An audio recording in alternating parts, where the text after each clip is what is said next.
Hey guys, welcome back to the channel. In this episode, we're getting rid of this old handmade busted jig and working on a brand new one thanks to Chop Source. Here we go.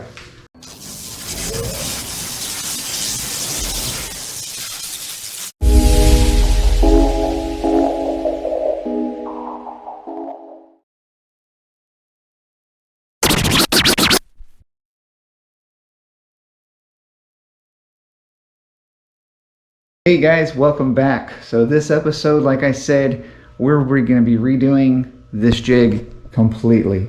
This was a homemade jig that I built roughly 4 to 5 years ago. I did use Chop Source bottom bracket, or dropouts, I'm sorry, and I did use the Chop Source bottom bracket holder.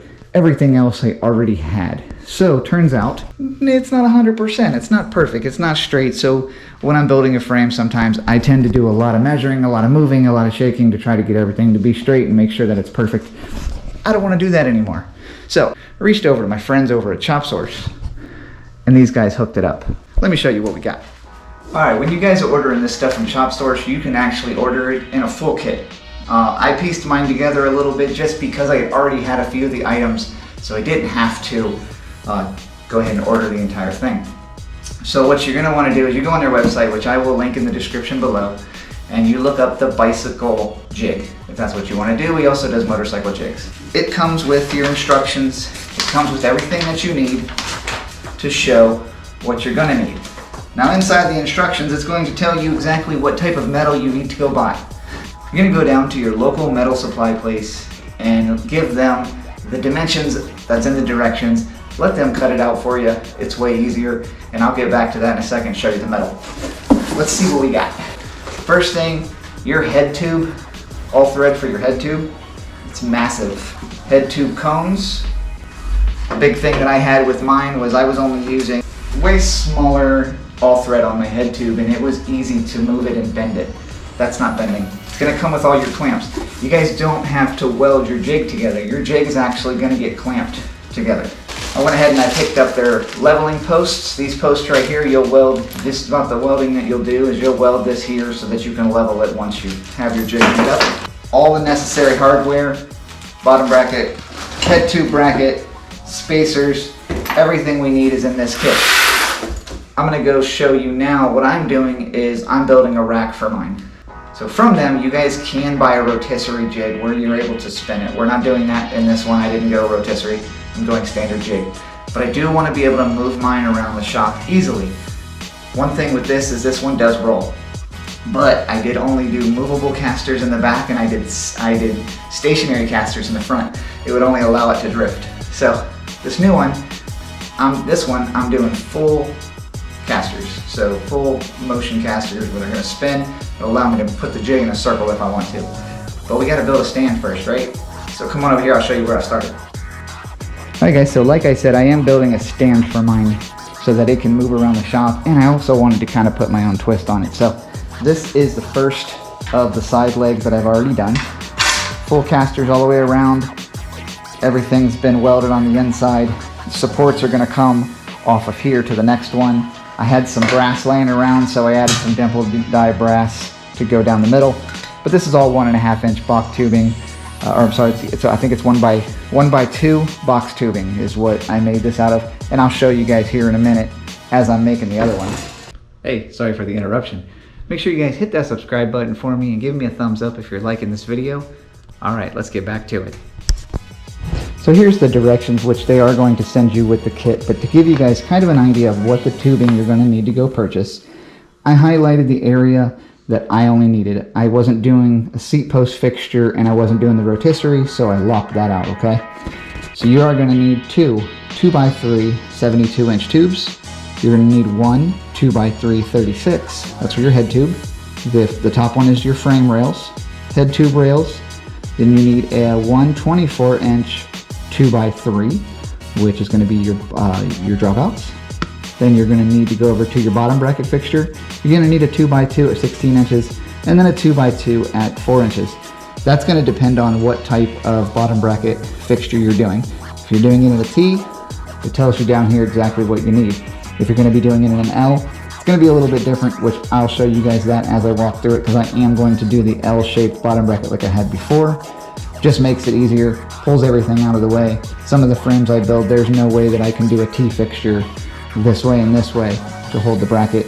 It's just not going to happen. So let's go show you what the metal's going to look like. Okay, so here's the metal that you guys are looking at. You've got almost a little over 6 feet for your main rail tubing. It's 18 gauge steel is what you're looking at, and it is a 2x3 box tubing. Definitely have your metal supply place cut it for you. They have chop saws that are made for this stuff. The cuts are going to be way straighter than you trying to either do it by hand or even doing it on your own chop saw.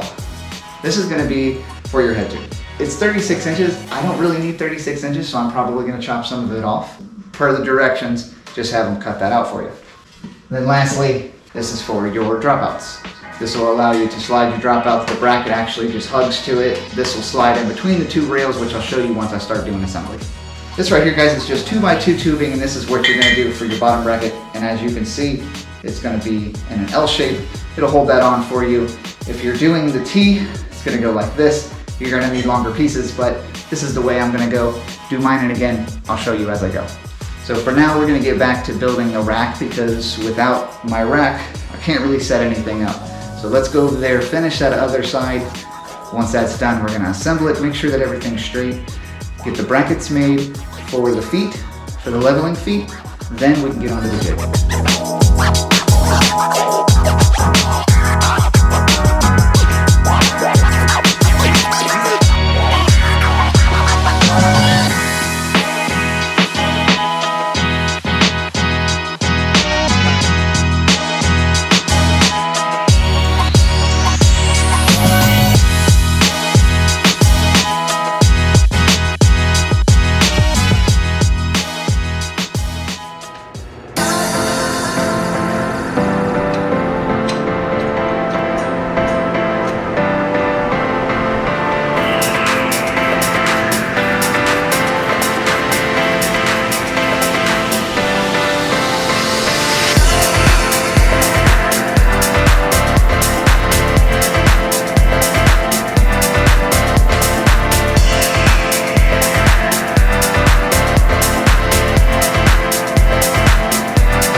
And there we go, we got both ends done. Wheels are attached, everything's nice and clean. So now the next thing we're gonna do is go ahead, and I've got some 1x1 angle iron over here that I need to clean up, and that's what's gonna attach these two together. Just gonna angle iron off the top of each side and give me a good table top. Bottom, I'll be using 2 pieces of 1-inch square tube, 4 feet to connect the bottom together. That way everything's in line. I did add me a little hook here to put my wrenches on there, because I would always stick my wrenches in the hole of the jig, and I won't have that anymore. Then we're gonna break all this back down and get it ready for paint. But right now, I gotta go clean some angle iron.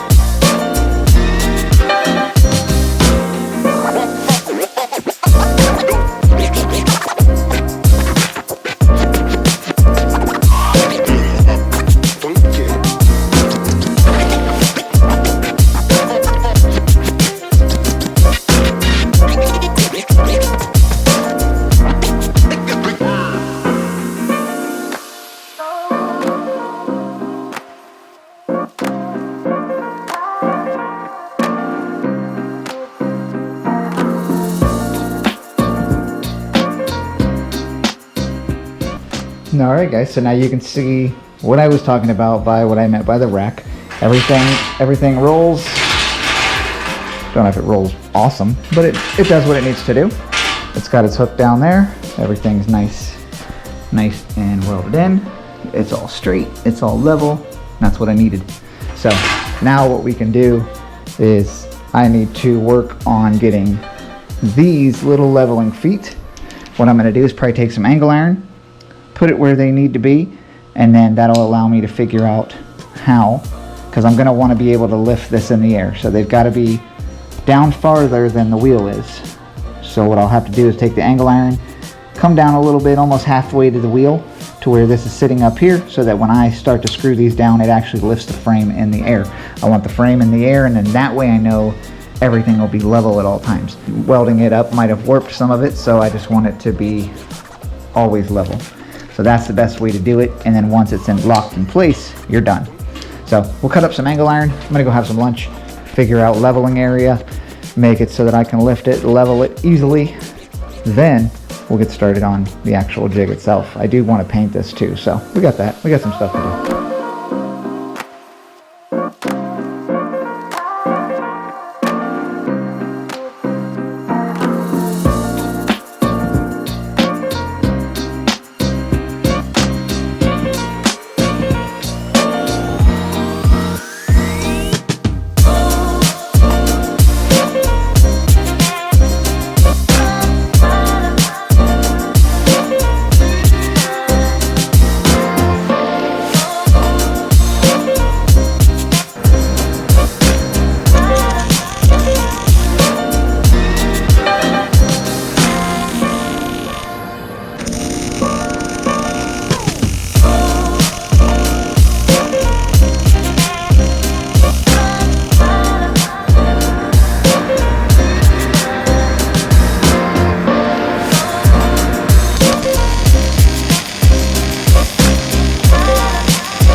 Alright guys, so now we're getting into the mock-up of the actual jig itself. I'm going to loosely mock it up because I'm taking everything back apart to paint it and get it all nice and clean.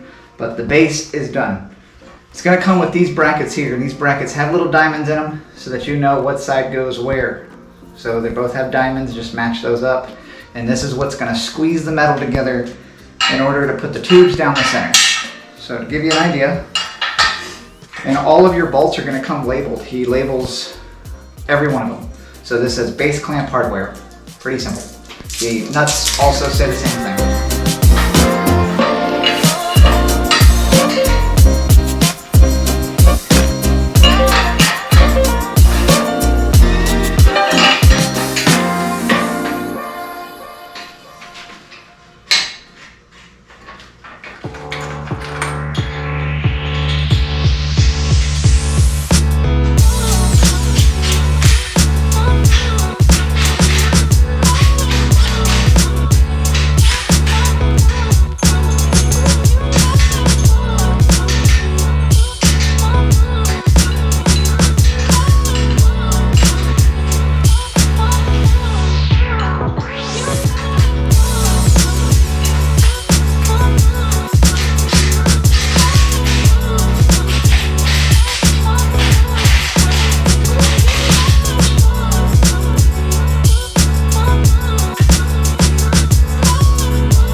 Alright, so there you go guys. So now you can see how much easier it is that's going to be on there. Now, the plan was to make some L brackets here and then run some nuts down inside, some nutserts down inside of there so that it could be bolted on and then taken off. But I don't know. I can't leave it sitting because it'll slide all over it. So I do got to figure out something to do that's going to leave it flat and level. Don't know yet. But you guys get the idea now, what exactly this looks like and how it works. These clamps hold everything together, and since they are flat, everything else has to be flat. The jig itself is actually super straight. You get a nice straight top hat, because what I do is I bought a laser, because my laser is going to actually tell me if everything is perfectly in line with where it's supposed to be. So that's going to be kind of cool. Haven't used one a long time ago, haven't used one in a while. So next thing is to do is put my head tube bracket on. I'm not going to do that right now because I already know what I got to do, but I really need to actually build a center section of frame over here so that I can transfer it to this, so that all my frames are still the same height as the other jig used to be. I want the same neck, angle, everything the same. So I do got to remove that because that is going over there. Let's break it back down and get ready for paint. All right guys, so I wasn't 100% on the jig to break it down and paint it. There was a few things I wanted to do. So first thing I wanted to do was, I noticed when I'm trying to put this together, if you're only one person, trying to squeeze this together without it falling through the bottom isn't going to help. So I added these little nubs on each side, over here and here. And then what this will allow me to do is when I need to change my jig up, I just have to unbolt it. This will slide back and forth, and then I can bolt it back again. I don't have to worry about it falling through the bottom. So fix that part. Also added feet to the end of each side, and then rib nutted the bottom. So now the jig is completely attached to here. Now, I don't like these wheels. These wheels are terrible. And luckily, I think they're all the same size as far as how they bolt up. So I am going to get some different ones. These things they just stick in place and don't spin. So that's not a big deal because I'm going to break it down anyway. I got to take them off. Pretty happy with how that came out. I am going to call it a day though, because that was a lot of work. A lot more than I thought. I'm going to go ahead and get this painted, and then you guys will get to see it probably after this.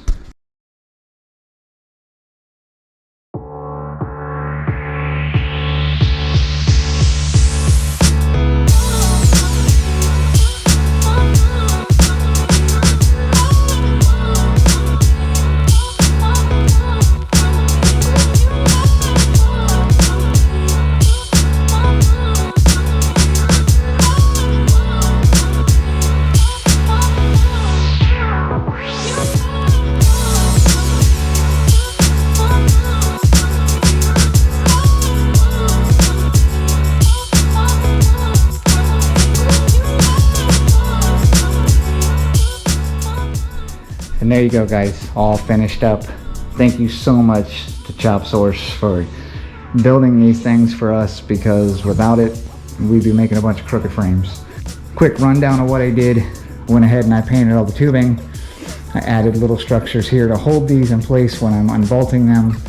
This is the Chop Source bracket head tube. Dropouts, which I already had. The bottom bracket's the only thing I have left to make, which I'll do that later. I added these little feet here so that this could be, once it is tightened together, it is bolted to the actual jig. I did go ahead and I replaced those plastic wheels with these rubber ones, and it works so good now. I mean, this thing just, I can roll it around the shop with no issues, rolls perfectly. I added a little dimple die work and some brass there, feet down here at the bottom. So these feet, when I am ready, I'll just lower these down and it'll go all the way to the floor and lift it up off the ground to wherever I need it to be. And then that gives me making sure that everything is completely level. Next thing on here, I did go ahead and add the laser. This laser comes here, so all I have to do is click it on and then everything is straight. So it's super cool. That helps with bottom bracket placement and just making sure that your frame is all running in line. And it's just magnetic to this thing here. You can pick this up at Harbor Freight for like 50 bucks or something like that. But it's good to have just to make sure that once you have taken it off the table, everything's still straight here. So I hope you guys enjoyed that. It was cool. It was not a difficult build. Took me a little bit of time just because I made the structure, which you don't have to make the cart for it to stand on. But I'm super happy with it. I hope you guys enjoyed this one. Remember, like and subscribe. Follow me for more. And if you guys have any questions, just comment below. Again, Chop Source, I'm gonna put the link in the description. If you guys wanna get your own jig set up, this is the best way to do it. Don't go that route. All right, guys, see you next weekend.